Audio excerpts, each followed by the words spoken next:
Okay, welcome ordoftota Ami Sabako Tube kan jedhu channel kana kan jala kan jirtan arras deebinee baga nagaan wal arginen sinin jedha.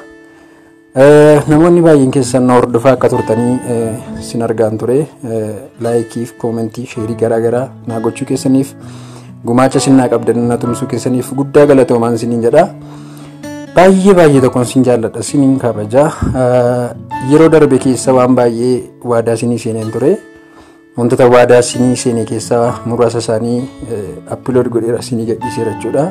Waritti fayyadamtanii success taatan baay'een keessan komenteera naa keessanitti ulfaadha. Ammas gaaffii isin gaafattan irratti hundaa'een dhimma garaagaraa siniif qooduu yaadee qoodaas jira.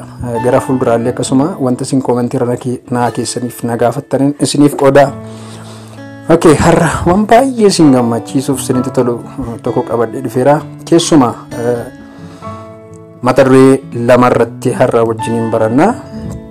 Tokko namoonni biyya keessa jirtan keessattuu social media garaagaraa yeroo fayyadamtan FB'n biyya keenya keessattis biyya alaattis baay'ee beekamaadha.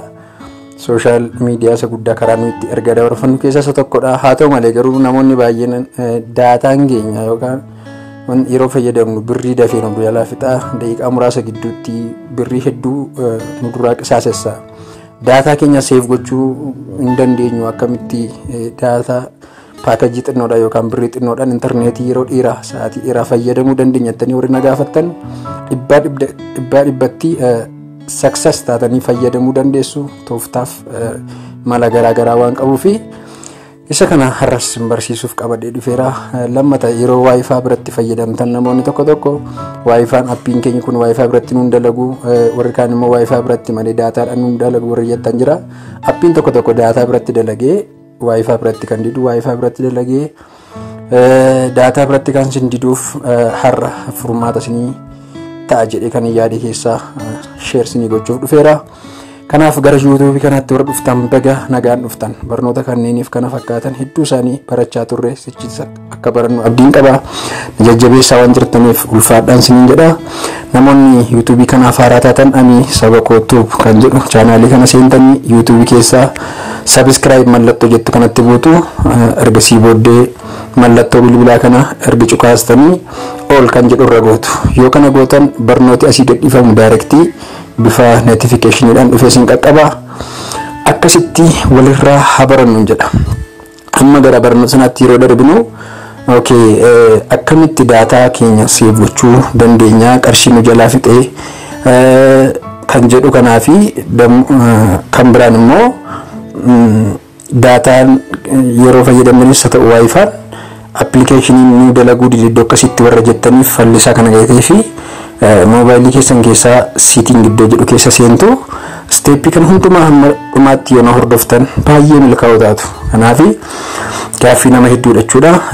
Setting kan jedhu erga seennee booddee kunoo akkama argaa jirtan kana screen irra kanatti sinii baasa. Wireless and networks kan jedhu iddoo kana jira. Achirratti na wajjin cuqaastu sana booddee kunoo bifa sin argaa jirtan kanaan sinii fida. Settingota hedduutu jira mobaayilota keenya irras haa ta'u kompiitara keenya irra. Settingota kan biraa kan barannee darbine jira. Gara fuulduraattis akka barannuuf waadaan isinii seenaa. Kanaaf amma gara har'a irratti gaafa focus goonu gadi siqtanii kunoo gara dhumaa irratti mobile data kan jedhu tokkotu argama. Mobile data sanarratti na wajjin irratti gaafa cuqaastan bifa kanaan isinii baasa. Ammas gara kanatti yeroo dhufnu kunoo gara dhumaarra kan jiru kan korraa data saver kan jedhu jira. Kan nama baay'ee keessanii ofirra waan jiruuf save gochaa jiru data keessan ta'ee fi isa kana on kan jedhutti deeffattu jechuudha. Important fi barbaachisan tokko isa kanadha. Kana bira darbee ammas setting kan biraan hin jiraata.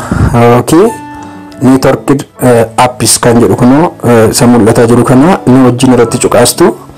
Baay'ee iddoon nu irratti barannuu fi wanti namoota keenya baay'ee rakkisaa ture isa kanadha. Kunoo bifa sin argaa jirtan kanaan jira. Karaa harka kompiitarra mobile data kan jedhutu jira. Kan mirgaarra wifi kan jedhutu jira. Mallattoo raayitiidhaan kan jiru jira. Kan duwwaa immoo akkasumatti taa'es hin jira akka argaa jirtan kana. Kanaaf mallattoo sakara wifi jedhu kanarratti appoota amma isin argaa jirtan kun hundumtuu appiin ani moobaayilii korraa qabudha. Appii kana hundumaa wifi biratti yookaan wifiidhaan akka inni dalagu yoon barbaade mallattoo raayitii kanarraan kaawwadha jechuudha. Hunda isaa yoon itti fayyadamuu barbaadu iddoo wifiitti hunda isaa ol yoo gootan homaa rakkoon qabu. Wifi akkasii dalagu godhachuudha appiin keessa wifi biratti. Kan warra achirratti kun raayitiin ta'in jiru yookaan on irratti hin taane kana appiin keessan isin dalaguu dhiisuu danda'a iddoo wifiitti. Kanaaf namoonni baay'ee wifi biratti nu dalaguu dide appiin kun jettanii kan isin karaa keessan gaafattaniif. Warri moobaayiliin keessan daataa dafii fixu immoo moobaayil daataa kan jedhu jala kana jiru kana jalatti yeroo appii tokko fayyadamuudhaaf for example telegram, whatsapp, viber, imo waan garaagaraa fayyadamuudhaaf yeroo isin seentanii amma fakkeenyaaf anarraa FB dhaa fi telegiraamiin fayyadamee ba'uu barbaade yoo ta'e warri kaan on taa'uun irra jiraatu. Warri kaan kanatti mallattoo raayitiin irra taa'ee yoo taa'e saantima keenya hedduu nu jala qisaasisa jechuudha. Nu jalaa fixaa kanarraan kan ta'e sa'aatii dheeraatti fayyadamuu hin dandeenyu birrii keenyatti yookaan paakajii qabnutti. Kanaaf wanta kana jala jiran irraa of gochuu yookaan immoo duwwaa kaa'uu qabdu. Mallattoo raayitii kan fakkaatu kanarraa kaastanii amma as bukkeetti kan akkuma argaa jirtan irraa kaasaan jira. Okay, iddoo kana fakkeenyaaf FB dha nan fayyadama isa raayit godhee ishee daraba san fayyadamne garuu irraan kaasaa telegram kan jedhu kunas jira nan fayyadama isarraa kaadhis kanarraa kaasaan deema imo nan fayyadama fakkeenyaaf saampiliin sin argisiisaa jechuudha. FB laayitii nan fayyadama. Okay, nan fayyadamu mobile data to PC nan fayyadamu ofirra taa'ee saantima bokuta jechuudha. Kuni warra akka kanatti irra taa'anii jiran kana saantima keenya hedduu qisaasessa jechuudha. Warra hin barbaanne kana hundumaa irraa of godhee kan irraa kaasee important wanta ta'e wanta fayyadamuu barbaadu social media fayyadamuu barbaadu duwwaarratti raayit godha. Sana booddee kanatti gaafa isin deemtanii keessaa baatan akka ajaa'ibaatti saantima xinnoodhaan yookaan paakejii xinnoodhaan sa'aatii dheeraadhaaf akka barbaadanitti fayyadamuu dandeessu. Kana barattanii har'a waan milkooftaniif waaw baay'ee success taatodhaan abdadha. Namatti tola akka hedduu barattaniif itti gammaddan abdiin qaba. Yoo isinitti tole like, yoo ammas isinitti tole comment, ammas yoo isinitti tole share gochuudhaan jajjabeessaa. Boris barnoota kan biraa wajjin akka barannu kana caalaa viidiyoolee garaagaraa bifa garaagaraan haala ajaa'ibaadhaan waraabee isinii qopheesseera. Barnoota garaagaraa isinii fiduudhaaf qopheessee hunda isaanii toora galchee jira.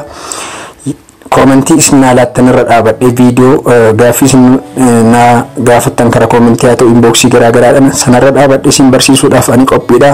Kanaaf warri ammallee subscribe hin jirtan jiraattan subscribe gootu mallattoo bilbilaa cuqaastuu dhumarratti ol kan jedhu irra gootu waan hordoftaniif waan jajjabeessitanii wajjin jirtaniif hedduu sin jaaladha.